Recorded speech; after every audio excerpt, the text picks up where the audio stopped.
Hello everybody, welcome. I'm No02, thank you for watching this video.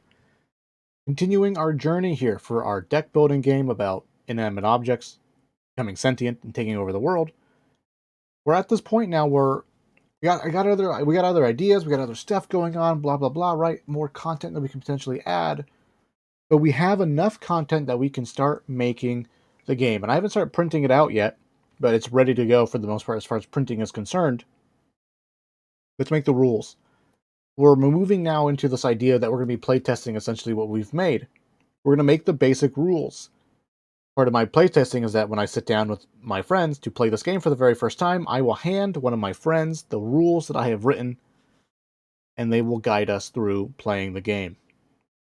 We'll also be writing some questions that I would like to be answering for myself when we play the game. How long does the game take? We'll get there. We're focusing on the rules, though, right now, right?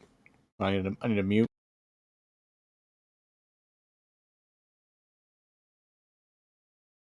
Had to move the microphone. Move the microphone just a little bit. Hopefully you should be able to still hear me pretty good here. We are writing the rules now. A little synopsis. Little synopsis option. That's how you spell it, right? Yeah. Players will an inanimate object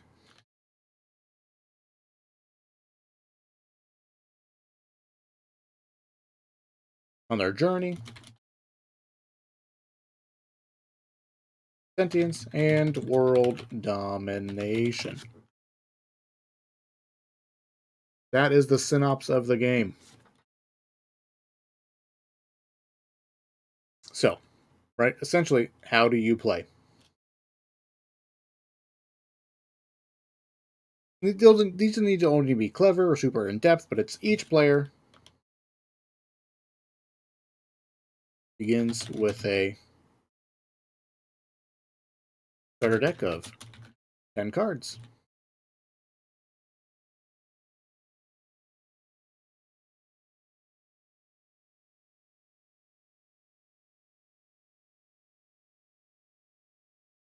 It will be labeled as starter.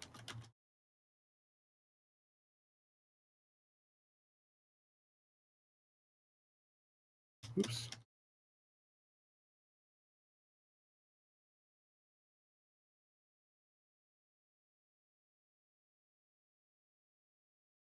You'll shuffle the starter deck, right? Place it face down and draw 5 from the top. 5 from the top.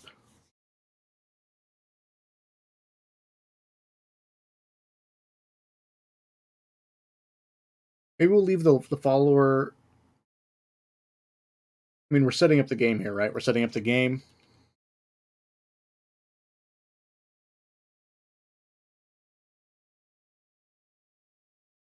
Cards labeled follower.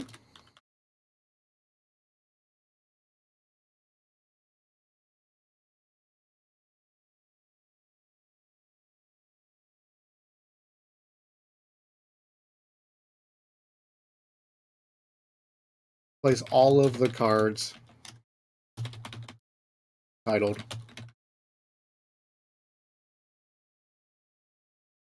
General Population.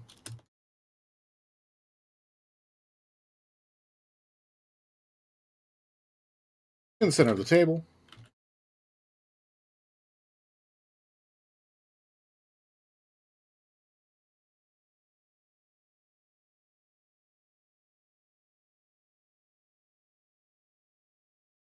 The center of the table. Setting up this is the objective to drive the game forward and finish it for the most part.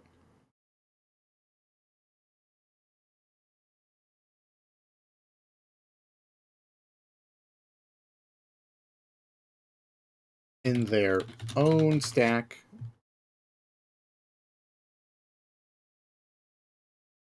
In the center of the table.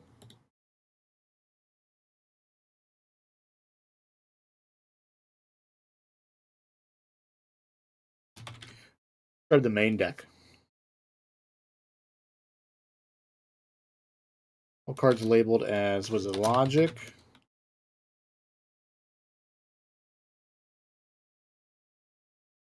Yeah, logic, not emotion. Was it feelings and creativity?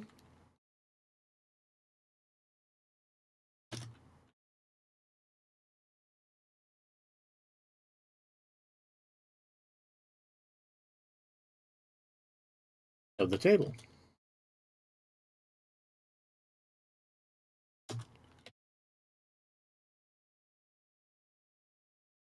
This forms the main deck.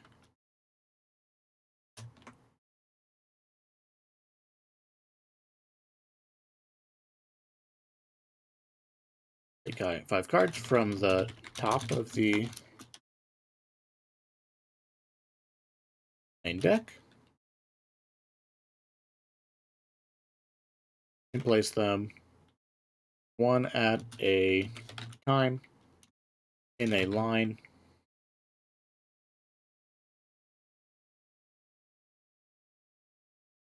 forming a tail on one side of the main deck. This should form a lineup of 5 cards face up.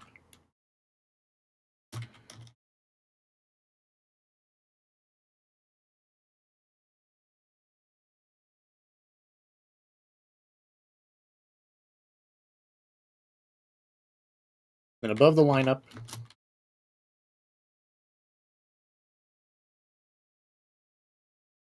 place the cards labeled emotions.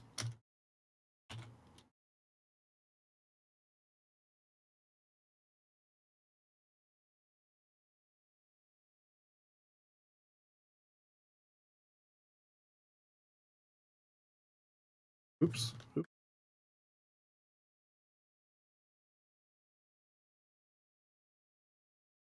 In their own respective stacks.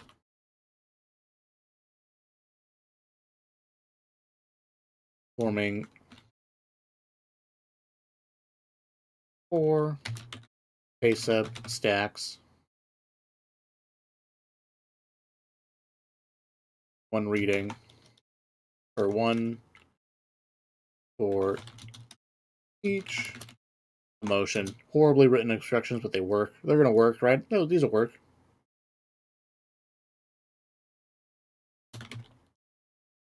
Got anger.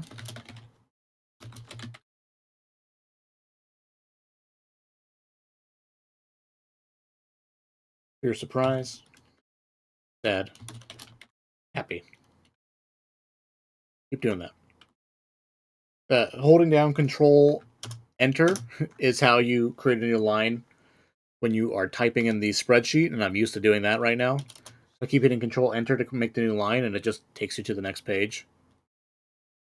For the most part, this is our crappy way of setting up.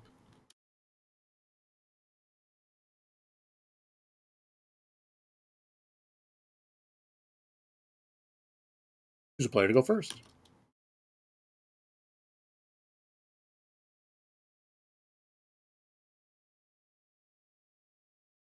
Turn. Players will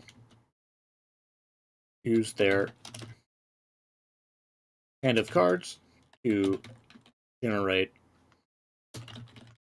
understanding.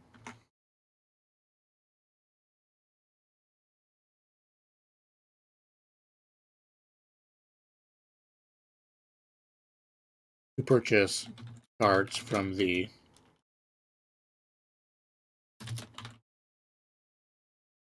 main deck lineup, or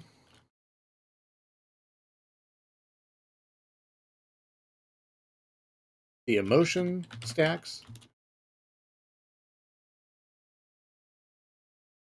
Do and/or.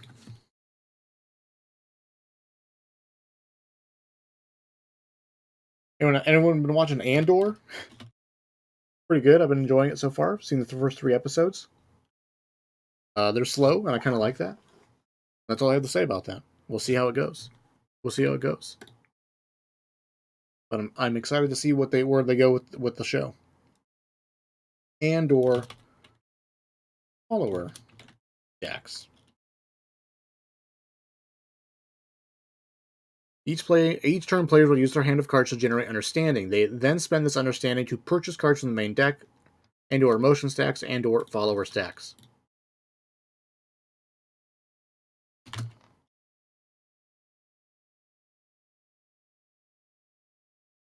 Bottom left hand corner of a card has its cost, how much understanding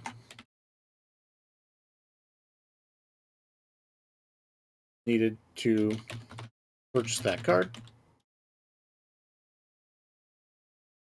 Choose a player to go first.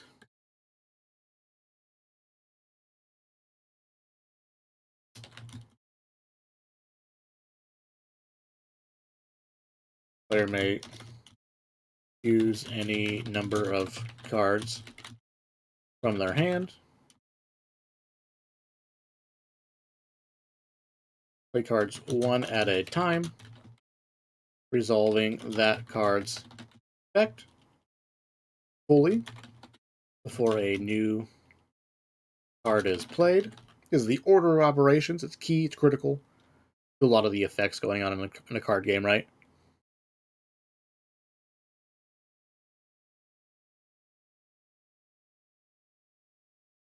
The player is done playing all their side cards.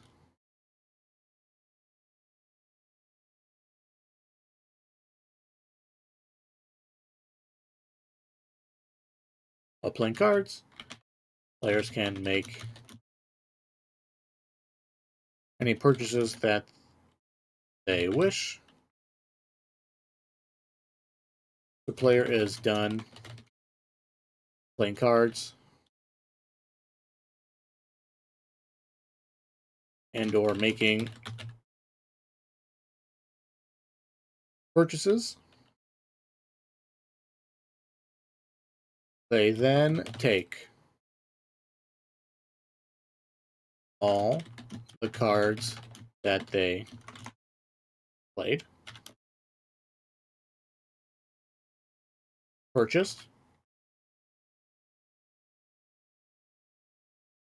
and kept in hand. Unplayed cards of that turn. They then take all the cards that they played, purchased, and kept in hand, unplayed cards, and kept in hand, into their discard pile.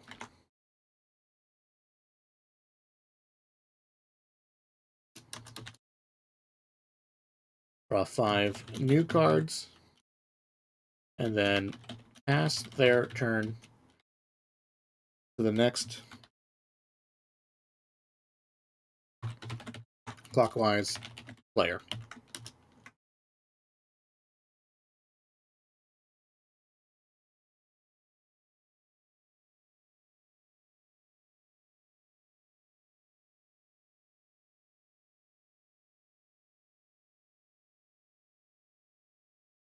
The player's deck should be face.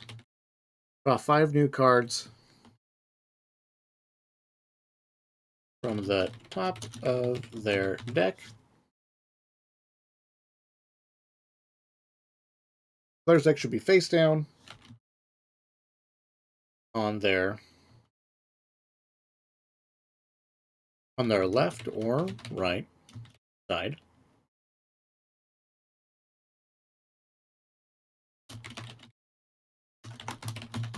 Player's discard pile should be on the opposite side of the player's deck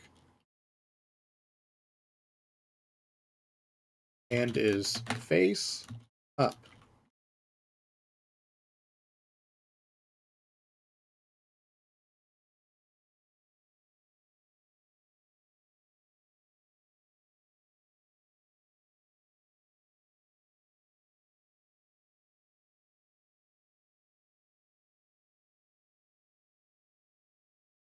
Next step.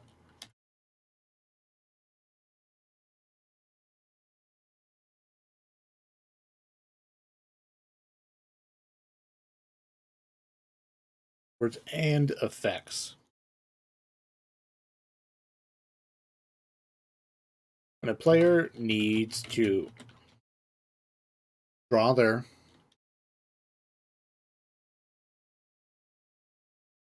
end of their turn, there isn't enough cards in their deck,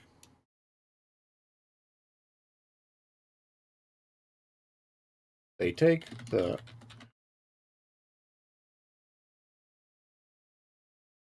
cards their deck has, set them aside, reshuffle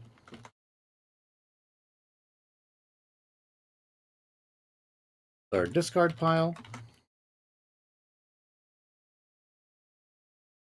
and place it face down where there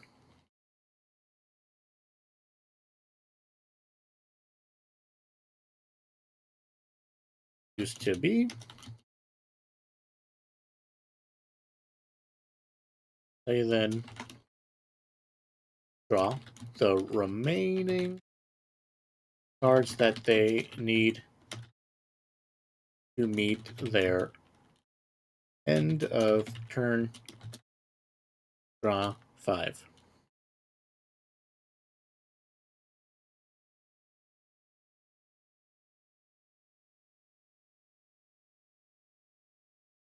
Player's turn would be play their hand. Buy cards.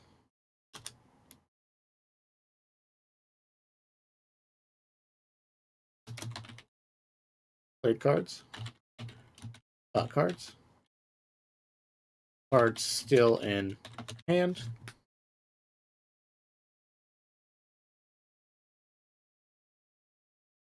Played cards. Bought cards. Cards still in hand. Go into discard pile. Draw 5 cards. Form a new hand.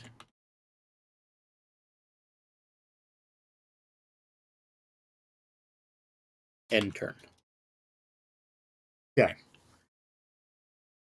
We think here, right? We got the sort of general setup here. What happens on each player's turn?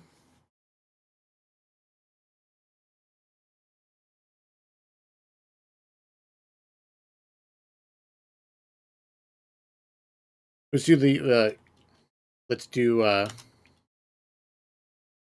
game ends. All of the world leader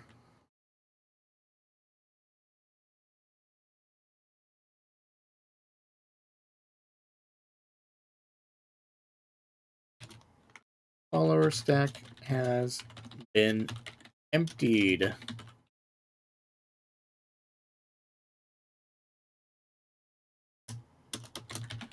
Player with the most victory points, aka VP,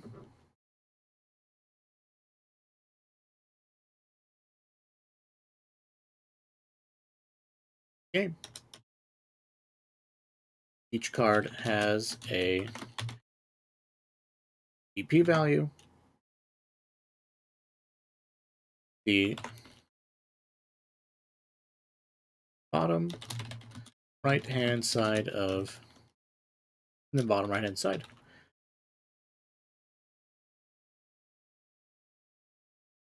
Is this it? Is this all we need of the deck?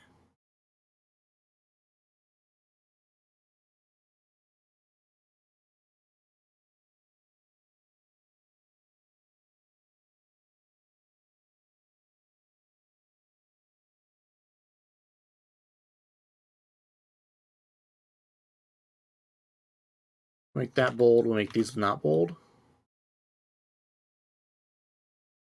That looks cleaner. That looks cleaner.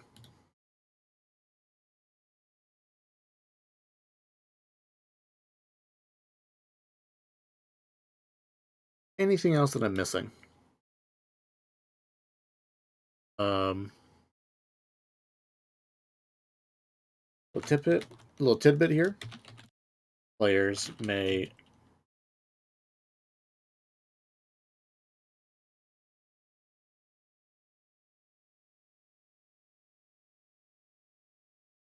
buy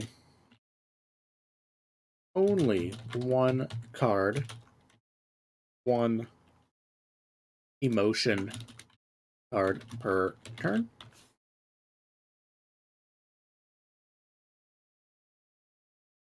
They may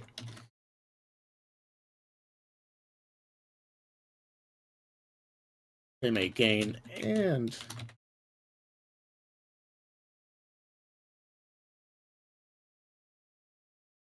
gain any number of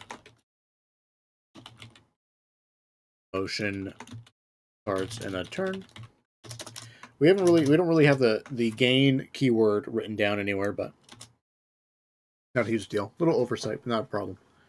Let's see here.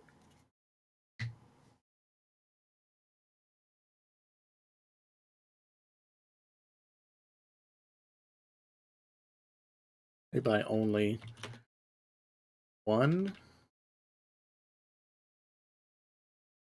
leader card per turn.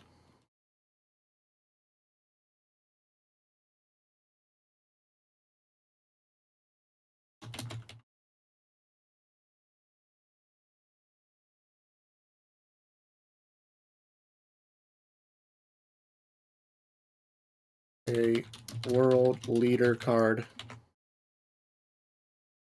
and any other card outside of the follower track in the same turn. If you buy a world leader card, you can't buy anything from the lineup. You can't buy the emotions. You can buy a world leader, only one of them, but you can then buy the one world leader and some general population cards in the same turn if you wanted to. I think that's it. I think that's it for now.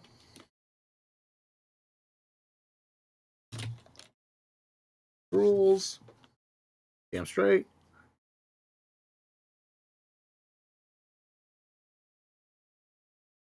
Rules slash call it alpha. We'll call it alpha questions. So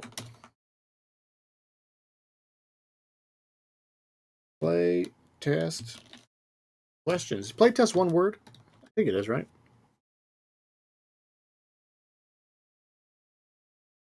So time the game.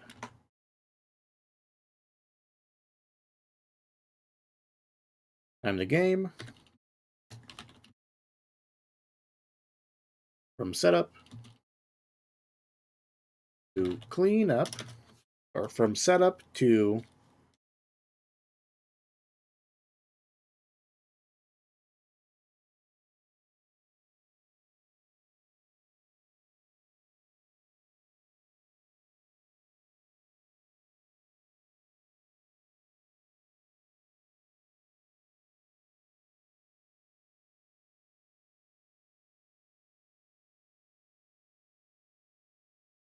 we can do this. We'll do one. We'll even. Oh, do we need to write this down? I think we just need the sheet of paper to keep it tracked somewhere. I'll just do on my phone. Time the game. What else are we concerned about?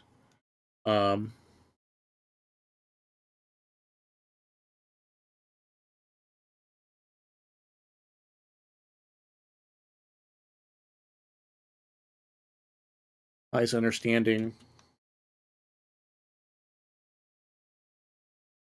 in a single turn.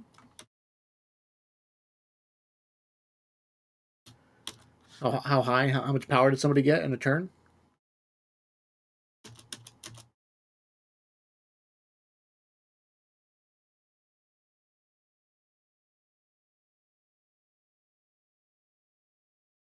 which object won the game to keep track of which of the playable characters essentially that is winning more often, or things need to be changed or something like that.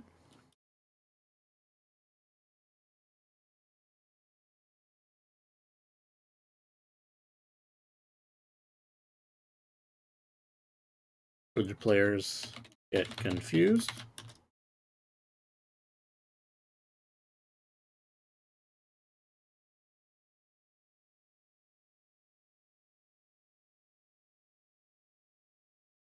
Like double space, like the double space there. We'll come up with more questions over time as well, right? With more questions over time.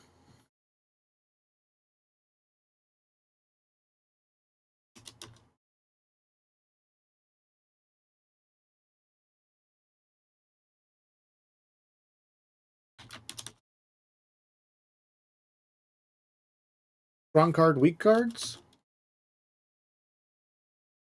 Time the game. Time the game. Understanding in a single turn. Which object won? I don't think of anything else that we can do as far as questions are concerned. What are we worried about? What are we worried about?